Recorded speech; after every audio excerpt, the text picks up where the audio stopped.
우리 하나님 말씀은 마태복음 5장 33절부터 37절까지입니다. 마태복음 5장이고요. 우리 33절부터 37절까지 우리 하나님 말씀 함께 한 목소리로 상고하도록 하겠습니다. 또 옛사람에게 말한 바 헛 맹세를 하지 말고 내 맹세한 것을 주께 지키라 하였다는 것을 너희가 들었으나 나는 너희에게 이르노니 도무지 맹세하지 말지니 하늘로도 하지 말라 이는 하나님의 보좌임이요 땅으로도 하지 말라 이는 하나님의 발등상이며 예루살렘으로도 하지 말라 이는 하나님의 큰 임금의 성임이요 내 머리로도 하지 말라 이는 내가 한터럭도 희고 검게 할 수 없음이라. 오직 너희 말은 옳다 옳다 아니라 아니라 하라. 이에서 지나는 것은 악으로부터 나느니라. 아멘. 오늘 저와 여러분들이 살아가는 이 시대는 서로의 말을 잘 믿지 못하는 불신의 시대라고 말할 수 있습니다. 진실보다는 어떤 면에서 거짓이 더 익숙한 시대를 우리가 살고 있다고 해도 과언은 아닐 것입니다. 2013년도에요. 이 세계보건기구가 발표한 범죄 유형별 국가 순위 이런 게 있더라고요. 범죄 유형별 국가 순위를 보니까 우리 대한민국이 1등한 것이 있어요. 여러분 그것이 무엇인지 아십니까? 우리 대한민국이 1등한 것이 뭐냐면 사기입니다. 사기. 거짓으로 남을 속이고 남 등쳐먹는 일에 있어서는 전 세계의 1등입니다. 아무리 1등을 좋아하는 우리 한국 사회라고 하지만 이런 것까지 굳이 1등할 필요는 없는 것이죠. 여러분 이 사회의 1등 그룹, 지도자 그룹이라고 말하는 정치인들이 무슨 말을 하면 국민들은 잘 신뢰하지 않습니다. 일단 의심부터 하죠. 왜냐하면 괜히 의심을 하는 게 아니라 그동안 이 불신이 쌓이고 쌓였기 때문입니다. 모든 정치인은 아닐지라도 대다수의 정치인들이 진실된 말을 하지 않고 늘 거짓을 일삼는 것을 우리 국민들이 보았기 때문입니다. 그러나 이것은 비단 정치인들만의 또 문제는 아닙니다. 실은 우리 국민들도 별 다를 바가 없습니다. 정치인들은 드러나는 위치에 있기 때문에 잘 드러나고 질타를 받지만 우리 국민들은 쉽게 드러나지 않을 뿐이지 실은 그들과 똑같이 거짓과 불정직을 일삼으며 살아가고 있는 것이 이 사회의 현실입니다. 여러분 왜 그렇습니까? 왜 이 사회는 불신으로 가득 차 있는 것입니까? 성경은 그 원인을 인간의 죄에서 찾습니다. 진실하신 하나님의 말을 듣기보다는 거짓의 아비인 이 사탄의 말을 듣고 행함으로 아담과 하와가 죄를 지었습니다. 그 결과 이 거짓의 아비 사탄의 길을 따르는 이 모든 죄인들의 특징이 뭐냐면 거짓을 쉽게 말하는 거예요. 거짓을 쉽게 행하는 것입니다. 거짓을 말하고 행함에 있어서 전혀 거리낌이 없는 것입니다. 그래서 사람들은 진실해야 된다라고 언급은 하지만 진실해야 한다라는 것을 우리 마음속에서 비록 타락하여 우리 안에 있는 거룩하신 하나님의 형상이 일그러지긴 했지만 여전히 우리 안에 존재하는 이 하나님의 남아있는 형상이 우리로 하여금 진실해야 한다라고 호소하지만 우리의 양심이 진실해야 한다라고 호소하지만 그렇게 말하는 우리조차도 진실하지 않고 거짓을 쉽게 말하는 것을 볼 때 진실만큼 낯선 것은 없다고 느껴지는 것이죠. 그래서 이 다니엘 웹스터라는 사람이 이런 말을 했습니다. 진실만큼 강한 것은 없다. 아무것도 없다. 그러나 종종 진실만큼 낯선 것도 없다. 여러분 이것은 우리가 자녀들을 키우며 절실히 느끼는 한 부분입니다. 제가 저희 둘째를 예를 들어 여러 차례 얘기한 적이 있는 것 같아요. 여러분 팔은 안으로 굽는다고 제가 볼 때 참 귀여워요. 죄송합니다. 이 자식 자랑하는 것만큼 꼴불견이 없는데 죄송합니다. 어쨌든 귀여워요. 그런데 그렇게 귀여운 저희 둘째가 거짓말을 얼마나 잘하는지 모릅니다. 그것도 그냥 하는 게 아니고요. 아주 조리 있게 논리적으로 하는 것을 볼 때 제가 깜짝깜짝 놀래요. 심지어 어떨 때는 자신의 거짓말을 믿게 하기 위해서 자신의 어떤 알리바이까지 만들어 놓고 거짓말하는 것을 볼 때 미래가 심히 걱정되는 생각도 듭니다. 그런데 여러분, 제가 저희 둘째에게 그 둘째의 아버지로서 요한이에게, 요한아, 거짓말은 말이지 이렇게 해야 상대방이 잘 속아 넘어간단다. 이렇게 말해야 너의 거짓말이 상대방으로 하여금 진실처럼 느끼게 만들 수 있단다라는 어떤 거짓말에 대한 특강을 제가 한 적이 없습니다. 그런데 중요한 것은 요한이가 말을 하기 시작하고 어느 정도 사리 분별을 할 때가 되니까 저절로 배운 적이 없음에도 불구하고 알아서 거짓말을 아주 자연스럽게, 그것도 아주 천연덕스럽게 알아서 하더라는 것입니다. 우리는 그런 과정을 안 거친 것처럼 그런 표정으로 앉아 계시지만 이미 우리도, 저와 여러분도 그 과정을 다 거쳐왔습니다. 우리의 모습이에요. 이것이 바로 타락 이후 어머니 모태로부터 죄악된 본성을 가지고 태어나는 모든 인간들의 실상입니다. 다윗의 고백을 보십시오. 시편 51편 5절을 보면은 내가 죄악 중에 출생하였으며 어머니가 죄 중에 나를 잉태하였나이다. 바울은 죄인들의 모습을 이렇게 묘사했습니다. 로마서 3장 13절을 보니까 그들의 목구멍은, 이 죄인 우리의 목구멍은 열린 무덤이요 그 혀로는 속임을 일삼으며 그 입술에는 독사의 독이 있다라고 바울은 말합니다. 혀로는 속임을 일삼고 그 입에는 독사의 독이 가득하다라고 말합니다. 거짓을 말함에 있어서 아무런 가책이 없는 것이죠. 아니, 실은 거짓과 속임을 일삼는 것이 우리의 죄악된 본성 중에 하나인 것입니다. 그런데 여러분, 그렇게 거짓과 속임을 서슴지 않고 행하던 죄악던 우리 마음 가운데 성령 하나님이 찾아오시고 거듭나게 하심으로 저와 여러분 안에 어떤 변화가 생겼습니까? 하나님이 에스겔 선지자를 통해 성령 하나님이 너희 마음대에 오시면 이런 일을 하실 것이다 라고 말씀을 미리 주셨습니다. 에스겔 36장 26절과 27절을 보면 또 새 영을 너희 속에 두고 새 마음을 너희에게 주되 너희 육신에서 굳은 마음을 제거하고 부드러운 마음을 줄 것이며 또 내 영을 너희 속에 두어 너희로 내 율례를 행하게 하리니 너희가 내 규례를 지켜 행할지라라고 말씀하셨습니다. 그러니까 성령 하나님이 우리 안에 오시면 무슨 일을 행하신다라고 말씀하십니까? 성령 하나님이 오시면 너희가 방언이 터진다, 너희가 기이한 이적을 행할 것이다 라고 말하지 않습니다. 성령 하나님이 너희 중심에 오시면 너희의 옛 마음, 거짓과 죄를 사랑하고 일삼던 너희의 그 굳은 마음을 제거하고 거짓과 죄를 미워하는, 그리고 거룩하시고 의로우신 하나님의 이 말씀을 따라 살아가고자 하는 의의 마음, 부드러운 마음, 새 마음을 너희 안에 주시겠다라고 약속하신 것입니다. 성령 하나님이 주시는 이 새 마음은 여러분, 우리가 이 예수님의 산상수훈 서론에서 말씀하셨던 팔복의 마음입니다. 특별히 6번째 성품이었던 청결한 마음이 우리 안에 생긴 것입니다. 이 청결한 마음은 죄를 미워하는 마음이죠. 거짓을 미워하는 마음이에요. 거짓을 미워하고 거룩과 진실과 정직을 사랑하는 새 마음, 청결한 마음이 거듭난 성도 안에 들어온 것입니다. 그래서 거듭나기 전에는 우리는 죄를 사랑했고 거짓을 말하는 것에 대해 별로 부대낌이 없었지만, 그러나 거듭나고 난 이후 우리 안에 생긴 변화는 죄를 미워하게 되고 거짓을 말하는 것을 꺼려하는 진실되고 정직한 마음이 생긴 것입니다. 왜입니까? 저와 여러분 안에 오신 성령 하나님은 진실과 정직의 영이시기 때문이에요.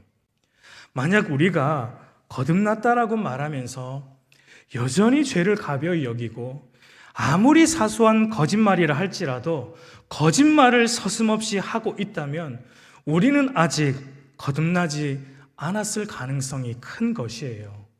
우리는 아직 참된 성도가 아직 되지 못한 것입니다. 여러분, 거듭났다라는 것, 중생했다라는 것은 우리 눈에 보이는 것은 아니에요.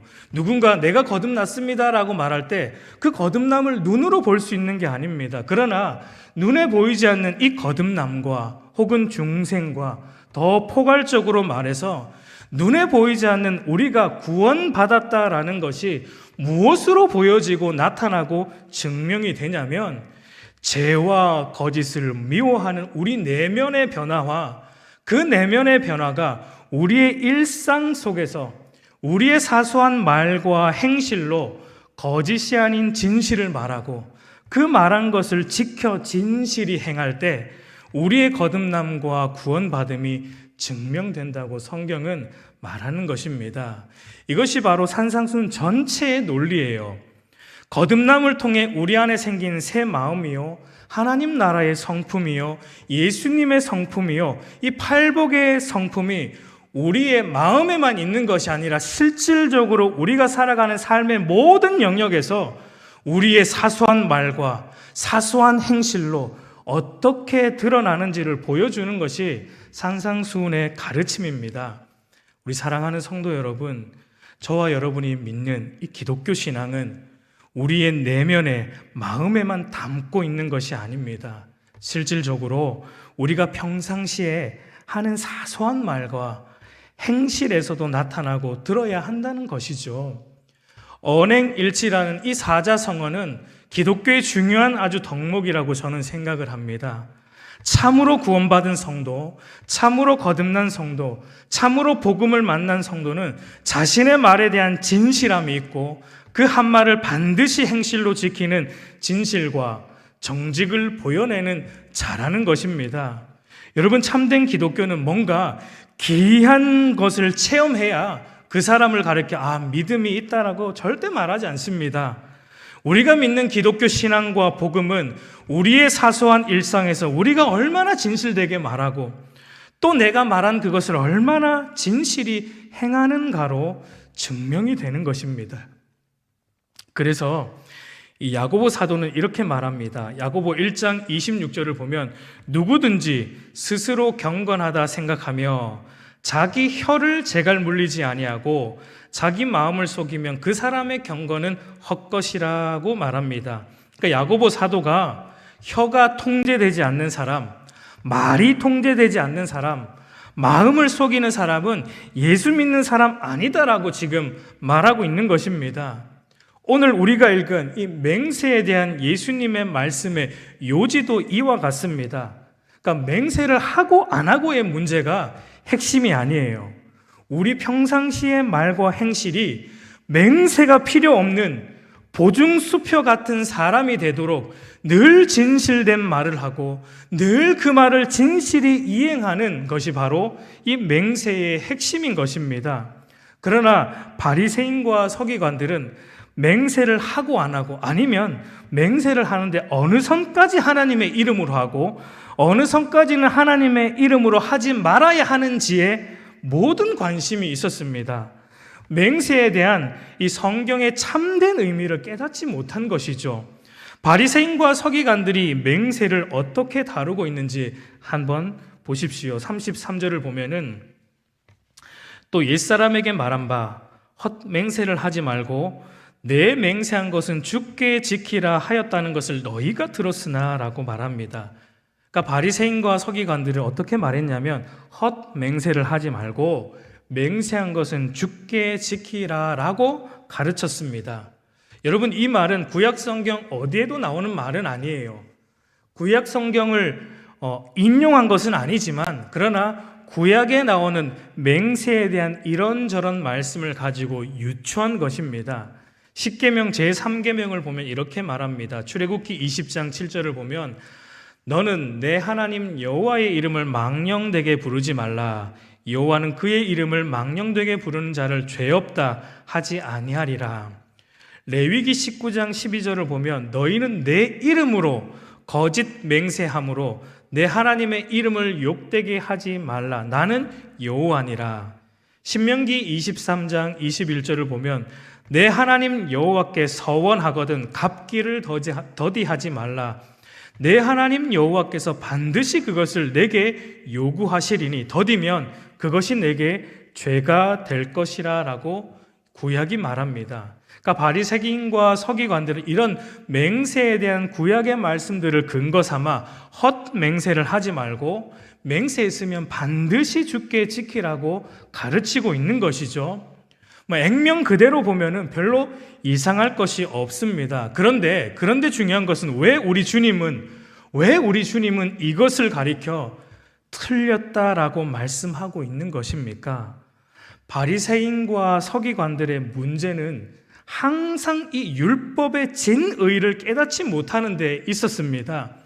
맹세에 대한 구약의 말씀의 참뜻, 참 진의가 뭐냐면 맹세를 하고 안 하고의 문제가 아니라 말과 행실의 진실과 정직에 있는 것입니다.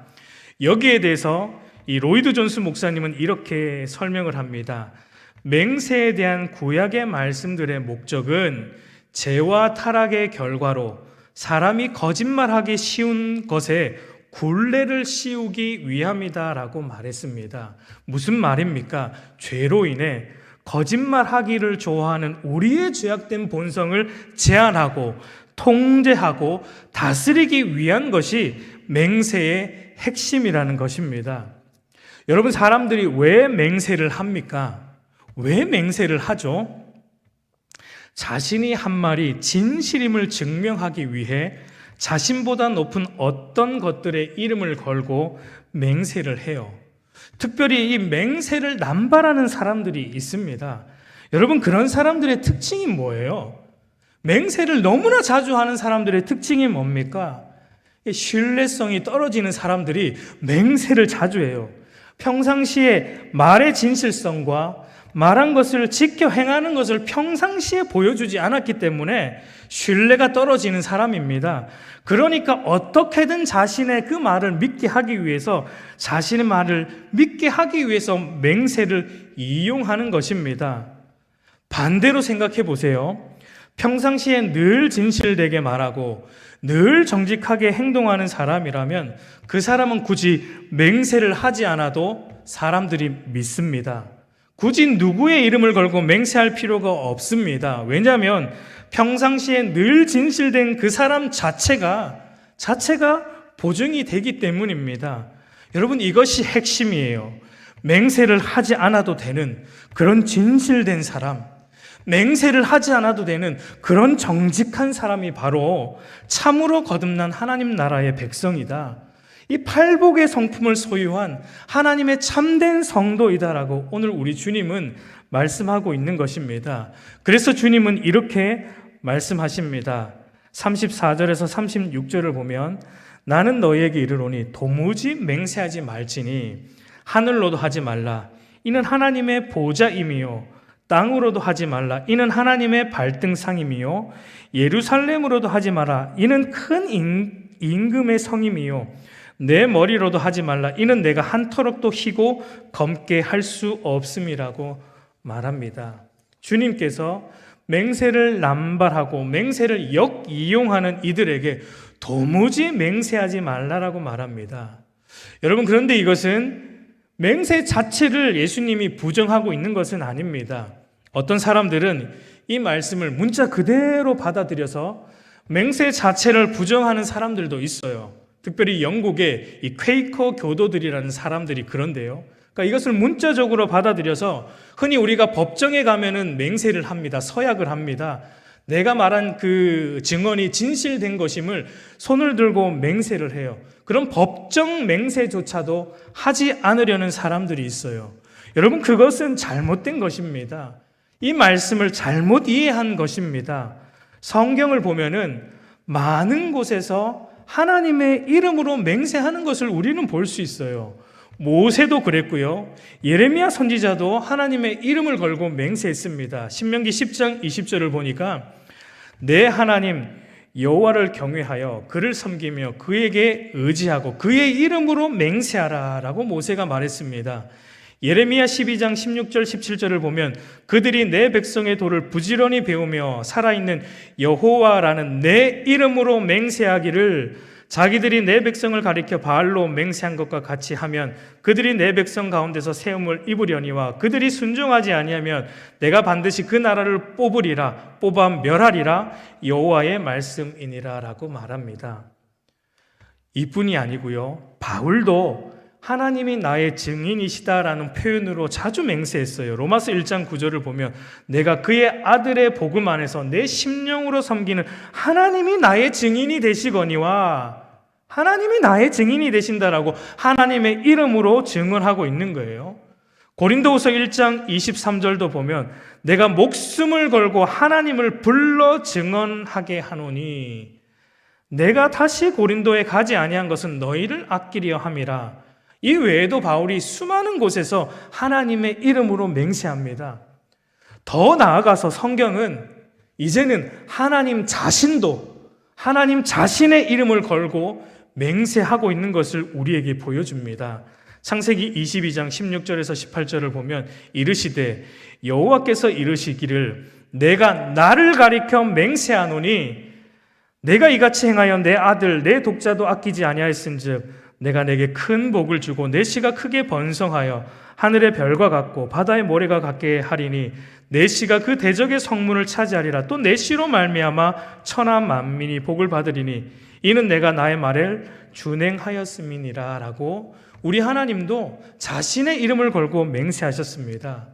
여러분, 이런 성경의 전체의 논리가 무엇을 우리에게 말하고 있는 것입니까? 그러니까 도무지 맹세하지 말라라는 이 예수님의 말씀은 맹세 자체를 부정한 것이 아니라 맹세가 가지고 있는 참된 의미, 바로 말을 가벼이 하지 않는 것, 말한 것을 지켜 행하는 범사의 말과 행실의 진실함에 초점이 있는 것입니다. 그러나 바리새인과 서기관들은 이 범사의 말과 행실의 진실함, 거짓 없이 진실되게 말하는 것에는 관심이 없고 도리어 맹세를 역이용한 것입니다. 하나님의 이름으로 직접적으로 하나님의 이름을 거론하고 맹세하면 반드시 지켜야 한다고 율법이 말하고 있고, 또 하나님의 이름을 걸고 맹세한 것을 지키지 않으면 그 책임을 하나님께서 반드시 물으시고 죄 없다 하지 않는다라고 말하고 있으니까 유대인들이, 바리새인과 서기관들이 하나님의 이름으로 맹세하기에는 두려운 것입니다. 뭔가 부담이 되는 거예요. 반드시 지켜야 되니까. 그래서 그들이 어떤 방법을 고안해 냈습니까? 하나님의 이름으로 하지 않지만 그러나 뭔가 그럴듯해 보이는 하늘이나 땅이나 예루살렘 성전이나 자신의 머리로 맹세하는 이런 여러 맹세의 방법들을 바리새인과 서기관들이 만들어낸 것입니다. 여러분, 그렇게 하는 이 바리새인과 서기관들의 의도가 무엇입니까? 의도. 바리새인과 서기관들이 맹세를 함으로, 이 여러 가지의 방편으로 맹세를 함으로 그들이 가지고 있었던 의도가 뭐냐면, 이 맹세를 함으로 스스로 지키지 못할 자신들의 거짓된 말을 남들에게 믿게 만드는 동시에 스스로 지키지 못할 경우 그 책임을 회피하기 위한 방편으로 하나님의 이름이 아니라 하늘로, 예루살렘 성전으로, 땅으로, 자신들의 머리로 맹세한 거예요. 두 가지입니다. 하나는 속이기 위해서 맹세한 것이고, 또 다른 하나는 책임 회피를 위해 이들은 이런 방법을 만들어 맹세를 역이용하고 남용한 거예요. 그러니까 한마디로 이 속을 자세히 들여다보면 자신들의 유익, 자신들의 탐욕을 채우기 위해 그들은 맹세를 남발했다라는 것을 우리는 볼 수 있습니다. 그러나 우리 주님은 뭐라고 말씀하십니까? 하늘은 하나님의 보좌이다. 땅은 하나님의 발등상이다. 예루살렘은 하나님이 거하는 성이다. 내 머리도 내가 스스로 검게 희거나 검게 할 수 없다. 요즘 우리가 염색을 하면 흰머리가 검게 되지만 흰 걸 검게 만든 것은 아니죠. 그것은 검게 보이도록 어떤 의미에서 속이는 것이죠. 그것도. 그렇다고 염색하신 분들이 또 속인다 뭐 이런 얘기는 아니에요. 그러니까 우리의 힘으로 뭐 머리를 희게 하거나 검게 할 수 없다라는 얘기입니다. 그러니까 이게 예수님의 말씀의 의도가 무엇입니까? 어떤 것으로 맹세를 해도 이 땅이나 하늘에 있는 것이나 어떤 것을 걸고 너희가 맹세를 해도 실은 그 모든 맹세는 다 누구의 이름으로? 하나님의 이름으로 맹세한 것이 된다라는 것입니다. 왜냐하면 이 땅과 하늘에 있는 모든 만물이 다 하나님이 만드신 것이고 하나님이 창조주이시기 때문에 그 어떤 것으로 너희가 맹세를 한들 하나님과 연결이 안 되어 있는 것이 없다라고 우리 주님은 말씀하는 거예요. 그래서 그렇기 때문에 범사에 하나님 앞에서 하는 것처럼 진실하라는 것입니다. 범사에 하나님 앞에서 말하듯이 모든 사람들에게 함부로 말하지 말고 지키지 못할 거짓된 말을 삼가하고 늘 진실되게 말하고 말했으면 반드시 지켜 행하는 진실함을 보여내라라고 우리 주님은 말씀하시는 것입니다. 그래서 우리 주님은 결론적으로 이제 이렇게 말씀을 정리하십니다. 37절을 보면 오직 너희 말은 옳다 옳다 아니다 아니다 하라 이에서 지나는 것은 악으로부터 나느니라 라고 말합니다. 말을 함에 있어서 그저 진실되게 맞는 것은 옳다 옳다 그리고 아닌 것은 아니다 아니다 라는 이 단순한 말로 충분하다라는 것입니다. 행할 수 없는 것은 행할 수 있는 것은 행할 수 있다. 행할 수 없는 것은 행할 수 없다라고 아주 심플하게 우리 주님은 말해도 충분하다라는 거예요. 괜히 할 수 없는데 남들에게 나를 더 잘 보여내기 위해서 할 수 있는 것처럼 맹세하며 말하지 말라는 것입니다. 어떤 말을 함에 있어서도 있는 그대로 옳은 사실만을 말해야지 자신의 사견을 담아 더 부풀려 말하거나 맹세를 붙여 과장하지 말라는 것입니다. 여러분 흔히 이 간증 집회 같은 것을 가보면 간증을 하는 사람들을 보면 우리는 이런 것을 자주 볼 수 있어요. 저도 경험이 있습니다. 간증을 처음 할 때는 그나마 사실에 가까운 간증을 합니다.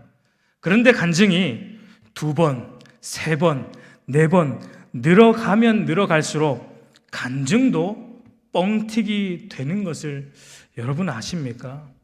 예를 들어서 뭐 이런 간증을 한다라고 한번 예를 들어 볼게요. 제가 하루에 하나님 앞에 기도를 3시간 했는데 우리 하나님이 이렇게 역사하셨습니다라는 간증을 한다라고 과정을 해보면 2번째, 3번째 간증할 때 되면 그 3시간의 기도가 3시간 반이 되고 3시간의 기도가 나중에는 4시간 했는 것으로 과장이 되고 부풀려지고 뻥튀기 되어서 간증하는 것을 우리는 포기돼요. 여러분 간증하시는 분들이 안 그럴 것 같죠? 저도 해봤습니다. 뻥튀기 간증. 여러분 죄송합니다. 여러분 이 모든 것 안에 무엇이 도사리고 있습니까?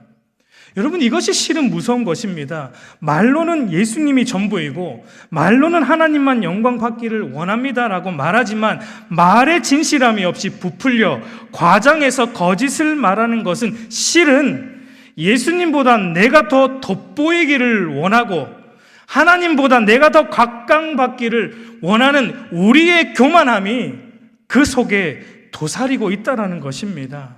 그렇기 때문에 우리 주님은 그저 옳다 아니다라는 아주 단순한 말로 부풀리지 마라.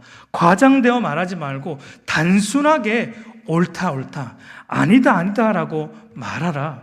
그러나 그것에 넘어서면은 부풀려지거나 과장되어 진실이 거짓된 것처럼 말해지면 그 모든 것은 아무리 좋은 간증일지라도 악으로부터 난 것이라고 우리 주님은 지적하고 있는 것입니다. 우리 사랑하는 성도 여러분, 하나님이 이 거짓이 난무하는 불신의 세상 속에 진실과 정직으로 사는 것이 무엇인지를 보여내도록 두신 신뢰할 수 있는 기관과 사람이 교회와 성도입니다. 그런 의미에서 교회와 성도가 하나님이 이 땅에 두신 마지막 보루예요. 교회와 성도가 하나님이 이 거짓된 이 세상에 두신 마지막 소망이고 희망이다라는 것입니다. 그런데 오늘날 교회와 교회를 대표하는 목회자와 성도들의 모습은 어떠합니까? 그 어떤 사람보다, 그리고 그 어떤 모임보다 더 진실하고 더 정직하고 더 거룩해야 될 교회와 목회자와 성도조차도 이제는 믿고 신뢰할 만한 존재들이 되지 못하는 그런 안타까운 시대에 우리는 직면해 있는 것을 봅니다. 여러분, 저희 부모님 세대에는 그래도 교회 다닌다고 하면은 사람들이 교회 다닌다고 하면 박수 쳐주고 그러진 않았어요. 딱히 좋아하진 않았지만 그래도 이런 말은 심심찮게 들을 수 있었어요. 교회 다닌다니까 그래도 믿을만 하겠네. 교회 다닌다고 하니까 거짓말은 적어도 안 하겠네 라는 그런 말은 예전에는 심심찮게 들을 수 있었어요. 그런데 오늘 이 시대는 어떻습니까? 교회 다닌다고 하면 이미 불신의 눈초리로 쳐다봅니다. 그리고 이렇게 말합니다. 그저 입만 살아가지고. 물론 복음을 위해 핍박을 받는 것이라면 괜찮지만 그러나 복음 때문이 아니라 오늘날 교회와 목회자와 성도들의 진실하지 못함, 거짓됨, 불정직 때문이라면, 우리 교회와 목회자와 성도의 비도덕성 때문이라면 여러분 참담한 일인 것입니다. 하나님 앞에 두려운 것입니다. 하나님이 우리 조국 교회를 오늘 당장 내동댕이 치고 버리셔도 우리는 할 말이 없는 것입니다. 우리가 진실하지 않았기 때문입니다. 우리가 거짓되었기 때문이고 우리가 정직하지 않았기 때문입니다. 우리 사랑하는 성도 여러분, 우리가 믿는 기독교 신앙은요, 예수 믿고 구원받고 나면 그것으로 끝이 아닙니다. 예수 믿고 구원받으면 그것으로 끝이 아니라 우리를 구원하신 삼위 하나님이 참 하나님이시고, 우리를 구원하신 삼위 하나님이 진실하신 분이시고, 우리를 구원하신 삼위 하나님이 거룩하신 분이시기에 그분을 믿는 우리도 말과 행실에 있어서 진실되고 정직하고 거룩하게 되는, 예수 믿지 않는 세상 사람들이 따라올 수 없는 높은 도덕성과 이 윤리가 열매로 맺혀지는 것입니다. 그러나 오늘 이 조국교회는 구원받은 것으로 마치 모든 것이 다 된 것처럼 착각하고 참으로 빛과 소금의 모습을 보여내야 할 이 세상 속에서 빛과 소금과 같은 참된 성도답게 진실을 말하고 정직하게 살지 않습니다. 오히려 하나님께 기도하면 다 용서해 주신다는 이 놀라운 면죄부를 붙들고 세상에서 더 거짓을 일삼고 더 마음대로 살아가는 것이 오늘 이 조국교회의 현실이 아닌가라고 생각이 돼요. 물론 일부 몇 교회가 두각을 드러내고 일부 소수의 목회자와 소수의 그리스도인들이 그런 특출난 두각을 드러내서 그런 나쁜 인상을 심어 주었다 할지라도 이 시대의 모든 교회와 목회자와 모든 성도에게 책임이 있는 것은 부정할 수 없는 사실입니다. 우리 사랑하는 성도 여러분, 오늘 주님이 우리에게 이렇게 말씀하고 호소하시는 것 같아요. 너희 안에 진리의 성령이 계시지 않느냐? 너희는 진실하신 하나님의 자녀들이 아니냐? 그러니 성도인 너희만이라도 말과 행실에 있어서 진실함이 있어야 한다, 정직함이 있어야 한다, 거짓됨이 없어야 한다라고 오늘 우리 주님이 이 말씀으로 호소하고 있는 것입니다. 여러분, 진실하십시다. 그렇다고 또 오늘 이런 말씀을 듣고 그래, 진실을 말하라고 했지 하면서 다른 이들에게 가서 집사님, 내가 사실은 말은 안 하고 있었지만 오늘 부목사님의 설교를 듣고 용기를 내서 진실을 말하는데 집사님 성격 참 이상해. 집사님 그러면 안 되지. 집사님 그렇게 신앙생활하면 큰일 나지라고 이렇게 하시면은 여러분 안 됩니다. 이게 진실을 말하는 게 아니에요. 그게 진짜 진실이라도 이렇게 말하면 안 돼요. 이게 잘못 적용한 것입니다. 제가 누누이 말하지만 복음과 구원, 우리가 믿는 이 복음과 구원은 저와 여러분을 어떤 자리로 데리고 가냐면 내가 이 세상에 존재하는 모든 사람 중에 최고의 악질 죄인이다라는 그 고백을 터져 나오는 자리로 우리를 데리고 가는 게 우리가 믿는 복음이고 구원입니다. 그래서 참 복음과 구원의 은혜를 아는 성도는 바울과 같이 내가 이 감옥 안에 있는 모든 죄인 중에 내가 괴수이다라는 것을 진심으로 알고 늘 나보다 나은 존재로 여기는 것이 복음이 하는 일이에요. 구원받은 자 안에 나타나는 모습이에요. 복음이 우리를 그 자리로 데려가는 거예요.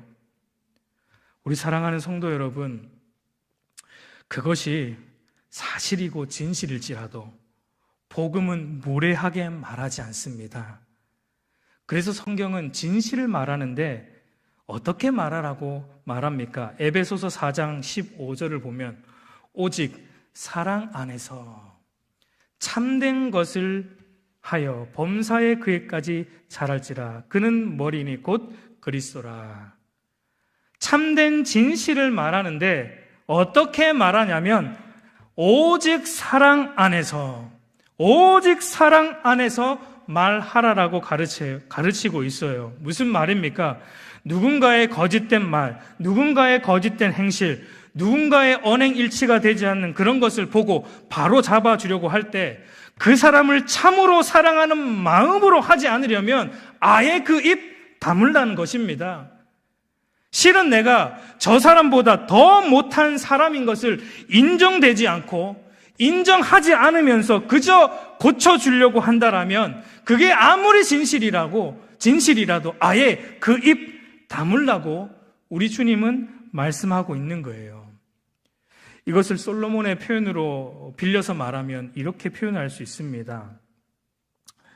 잠언 15장 23절을 보면 사람은 그 입의 대답으로 말미암아 기쁨을 얻나니 때에 맞는 말이 얼마나 아름다운고 때에 맞는 말이 얼마나 아름다운고 진실을 말해도 여러분 때가 있다라는 겁니다. 때에 맞게 말해야 된다라는 거예요. 그게 진실이고 사실이라고 막 쏘아붙여서는 안 된다는 것입니다. 때에 맞게 사랑으로 권면하고 말해야 한다라고 말해요. 이게 복음이죠. 이게 참 복음이 우리를 데려가는 자리예요. 그럴 때 그 말이 아름다운 말이 됩니다. 그 사람이 있는 곳이 아름다운 곳이 되는 거예요. 우리 사랑하는 성도 여러분, 여러분 진실을 말하고 싶으신가요? 여러분 무엇이 참으로 진실된 말입니까? 저는 이렇게 생각합니다. 나는 당신보다 더 거짓된 사람입니다.